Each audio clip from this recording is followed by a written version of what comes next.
Hello అందరికీ welcome to our channel. ఈరోజు వీడియోలో మనం చికెన్ని బోన్లెస్ చికెన్తో ఈజీ అండ్ టేస్టీగా ఫ్రెష్గా ఎక్కువ రోజులు ఉండడం కోసం మనం చికెన్ పికిల్ని ఏ విధంగా తయారు చేసుకోవాలో ఇప్పుడు ఈ వీడియోలో చూసేద్దాం. తక్కువ ఇంగ్రీడియంట్స్తో ఈజీగా అండ్ టేస్టీగా ఏ విధంగా తయారు చేసుకోవాలి అండ్ ఎక్కువ రోజులు స్టోర్ చేసుకోవడానికి ఫ్రెష్గా ఉండడం కోసం ఏం చేయాలనేది ఈ వీడియోలో మొత్తం ఉంటుంది. వీడియో స్కిప్ చేయకుండా ఎండింగ్ వరకు చూసి మన ఛానల్ ఎవరైనా కొత్తగా చూస్తున్నట్లయితే ప్లీజ్ సబ్స్క్రైబ్ చేసుకోండి.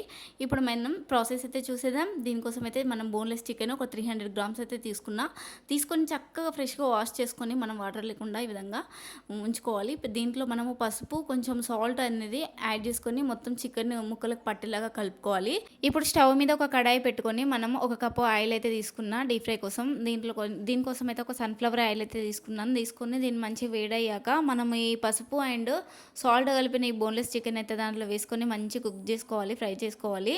మనకు లో ఫ్లేమ్లో కుక్ చేసుకోవడం వల్ల మనకు పీస్ అనేది చక్కగా ఫ్రై అవుతుంది లోపల దాకా. మనకు ఎక్కువ రోజులు కూడా చక్కగా నిల్వ ఉంటుంది.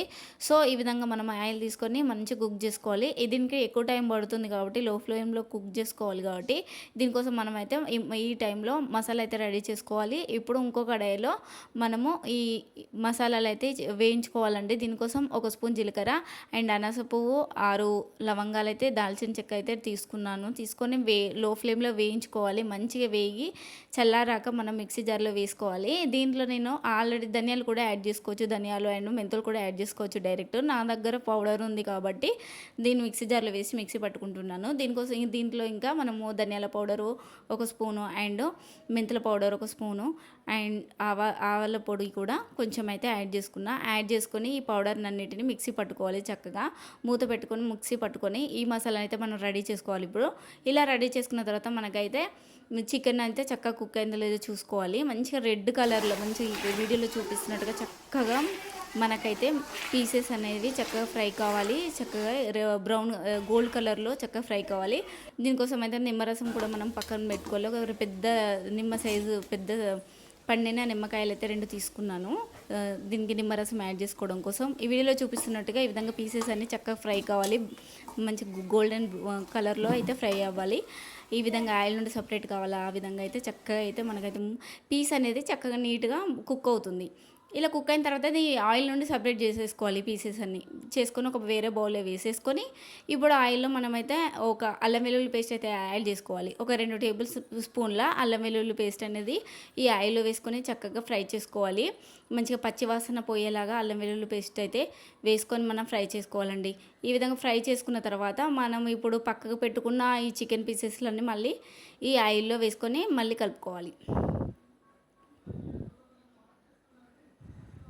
ఈ విధంగా అల్లం వెల్లుల్లి పేస్ట్తో మంచిగా ఫ్రై చేసుకోవాలి. మనం ఈ చికెన్ పీసెస్లన్నీ ఈ విధంగా 2-3 టైమ్స్ అనేది కలుపుకోవాలి. చికెన్ పీసెస్లన్నీ ఈ విధంగా కలిసిపోవాలి. కలిసిపోయిన తర్వాత ఇప్పుడు మనం ముందుగా తయారు చేసి పక్కన పెట్టుకున్న మసాలాను అయితే ఒక స్పూన్ 1.5 స్పూన్ అయితే యాడ్ చేసుకోవాలి. మసాలా మొత్తం అయితే యాడ్ చేసుకోకూడదు. మళ్ళీ మనం కర్రీస్ నాన్ వెజెస్ అనుకున్నప్పుడు ఆ మసాలా కూడా యాడ్ చేసుకోవచ్చు, బాగుంటాయి టేస్ట్ కూడా కర్రీస్.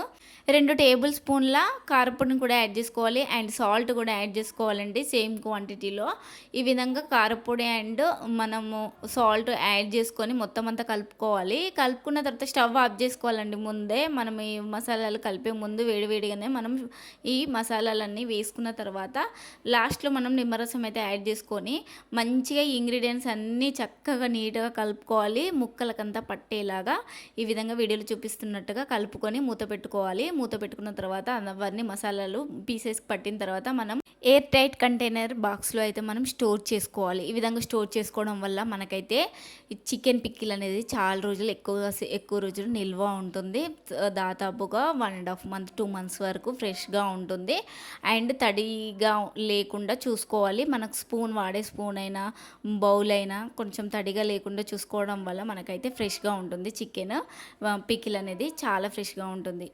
ఈ ప్రాసెస్లో చికెన్ పికిల్ని రెడీ చేసుకుంటే చాలా రోజులు ఫ్రెష్గా ఉంటుంది అండ్ వేడి అన్నంలో చాలా బాగుంటుంది. కంపల్సరీ ట్రై చేయండి. ఈ వీడియో కనుక నచ్చినట్లయితే లైక్, షేర్, కామెంట్ చేయండి. ఇలాంటి హెల్దీ అండ్ టేస్టీ రెసిపీస్ కోసం మన ఛానల్ని సబ్స్క్రైబ్ చేసుకోండి. Thanks for watching.